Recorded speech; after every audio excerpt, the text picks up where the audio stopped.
शहर सम्मूग में घरा हुआ था, जहाँ कभी नीला आसमान था। बिलाल बरामदे में बैठा खानस रहा था, ताज़ा हुआ के लिए तरसते हुए, जब गुलशन एक नक्शे के साथ पहुँच गई, एक ऐसे मंसूबे के साथ जो इन दोनों को बचा सकता था। जैसे ही ट्रेन शहर से बाहर निकली, धुआंधार फज़ा की गिरफ्त कम होने लगी और हरियाली के मैदानों और दूर पहाड़ियों की झलक दिखाई देने लगी।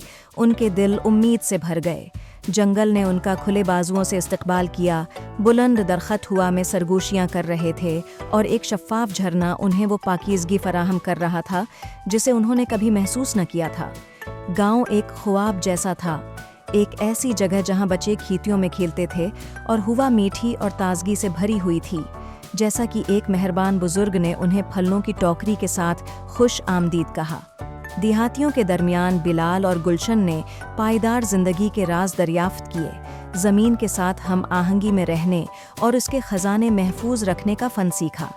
शहर वापस आकर बिलाल और गुलशन तब्दीली के सफ़ीर बन गए, दूसरों को एक बेहतर ज़िंदगी के ख्वाब देखने और अपने सैयारे को महफूज रखने के लिए मुतासिर किया।